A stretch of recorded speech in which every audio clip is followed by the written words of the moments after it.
کیا عورتوں کے لیے زیارت قبور اور مزارات اولیاء پر حاضری کی اجازت ہے؟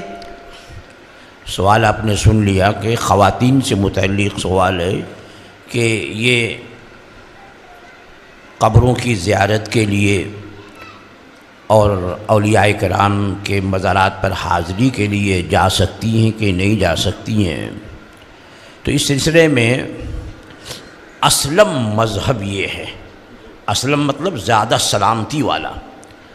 اعلیٰ حضرت فاضل بریلوی قدس سرہ العزیز نے ایک جگہ ارشاد فرمایا کہ اسلم مذہب یہی ہے کہ عورتیں مطلقاً روکی جائیں، یعنی اپنے عزیزوں کی قبروں پر جانے سے بھی اور اولیاء کرام کے مزارات پر بھی جانے سے روکی جائیں، کہ اس سے بہت سے مفاسد کے دروازے کھلتے ہیں۔ اور عورتوں کی عادت ہوتی ہے کہ کہیں جزا فضا میں مبالغہ کرتی ہیں، بہت زیادتی کرتی ہیں، اور کہیں وہ برکتیں حاصل کرنے کے نام پر بہت زیادہ حد سے گزر جاتی ہیں، اور یہ دونوں چیزیں جو ہیں منع ہیں۔ تو اپنے عزیزوں کی قبروں پر بھی جانا انہیں ممنوع ہے، وہاں جائیں گی، روئیں گی، پیٹیں گی، کریں گی، قبروں کی بے حرمتی ہوگی۔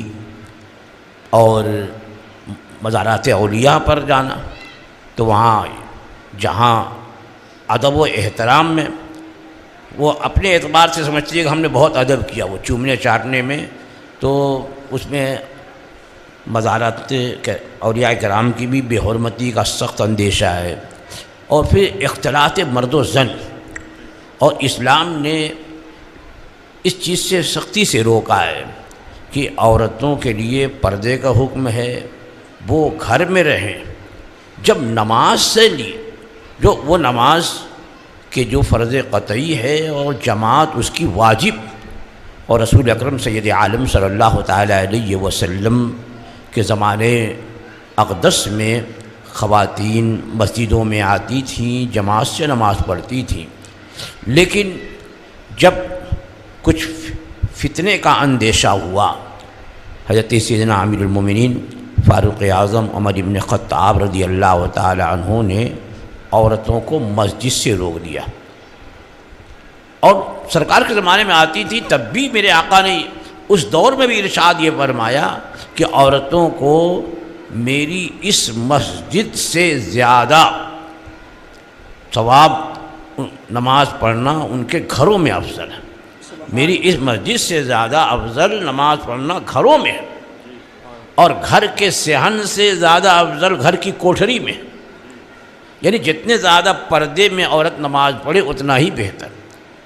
تو چونکہ وہ زمانے نزول وحی تھا کہ احکام شرعیہ نازل ہوتے تھے، تو لہذا عورتوں کو اجازت تھی کہ مسجدوں میں آئیں، مرد بھی مسائل سیکھیں اور عورتیں بھی مسائل سیکھیں۔ لیکن اب نزول وحی کا زمانہ نہیں رہا اور فتنوں کا دور شروع ہوا۔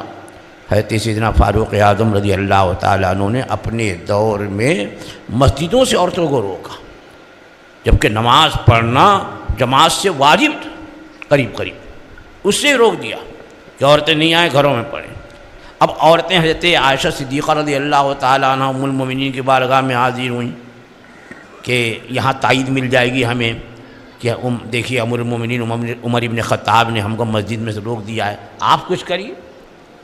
حضرت سیدنا ام المومنین عائشہ صدیقہ رضی اللہ تعالی عنہا یہ زبردست فقیہ تھی، اور بہت ساری احادیث کریمہ جو مسائل سے متعلق ہیں ان سے مروی ہیں، تو ان کی بارگاہ میں حاضر ہوں تو انہوں نے کیا جواب دیا؟ اللہ اکبر! انہوں نے فرمایا کہ آج جو حال ہے عورتوں کا، اگر حضور کے زمانے میں یہ ہوتا تو حضور بھی ضرور عورتوں کو مسجد سے روک دیتے۔ یا اللہ! جب اس زمانے کی عورتیں جو آج کی عورتوں سے لاکھوں درجے زاہد اور پاک باز اور باعصمت اور باحیا تھیں اور شریعت مطہرہ کا پاس و لحاظ تھا، جب اس زمانے میں وہ فرما رہی ہیں تو آج کا کیا حال ہوگا؟ تو یہ مسجدوں سے روکا گیا تو اب مزار پہ جانے اور درگاہ پہ جانے کیسے اجازت ہوگی؟ اسی سے وہ سمجھ لیں، فیصلہ کر لیں۔ بہرحال ان کا جتنا زیادہ پردے میں وہ رہیں اتنی ہی ان کے حق میں بہتر ہے۔